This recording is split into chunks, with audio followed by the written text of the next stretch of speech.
ஆறாம் வகுப்பு கணிதம் பாடம் 4 பயிற்சி 4.2ல் ஃபஸ்ட்டு 3 கணக்கு நம்ம வீடியோவில் பார்க்க போகிறோம். ஃபஸ்ட்டு கணக்கு, கொடுக்கப்பட்ட புள்ளிகளை பயன்படுத்தி வெவ்வேறு கோணங்களை உருவாக்குக. இதில் குறுங்கோணம், அடுத்ததில் விரிகோணம், செங்கோணம், நேர்கோணம் உருவாக்க சொல்லியிருக்கிறாங்க. சரியா? முதல்ல குறுங்கோணம்னா 0லேருந்து 89 டிகிரி வரை, அதாவது 90 டிகிரியை விட குறைவாக இருக்கக்கூடிய கோணங்கள் தான் குறுங்கோணம். விரிகோணம்னா 90 விட அதிகமாக 180 விட குறைவாட்டு வரக்கூடிய கோணம் தான் விரிகோணம்.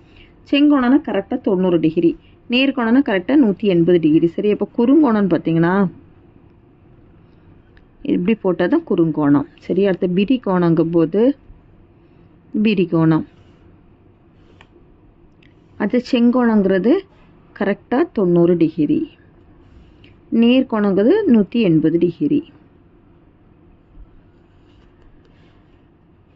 அடுத்தது செகண்டு, படத்தில் உள்ள ஒவ்வொரு கோணத்திற்கும் அதன் உச்சி மற்றும் பக்கங்களை எழுதுக.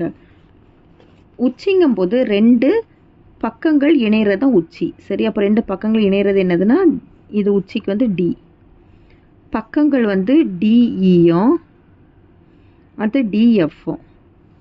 இதில் உச்சி பாருங்க, 2 பக்கங்கள் இணைக்கிறது என்னது, டி. இதுக்கு மேலே இப்படி ஒரு ஆரோ போட்டுக்கோங்க. இதுலேயும் டிசி அடுத்து டிஇ. சரி, இது ஒரு பக்கம், இது ஒரு பக்கம். மூணாவது கணக்கு, கொடுக்கப்பட்டுள்ள படங்களில் செங்கோணங்களை கண்டறிக. செங்கோணம்னா கரெக்டாக 90 டிகிரி, அதாவது இப்படி ஒரு சிம்பிள் இருக்கிறது தான் 90 டிகிரி. சரியா? இப்போ பாருங்கள், 90 டிகிரி, இதில் 90 டிகிரி தந்துட்டாங்க. அப்போ இதுதான் நம்மளுக்கு என்ன, செங்கோணம்.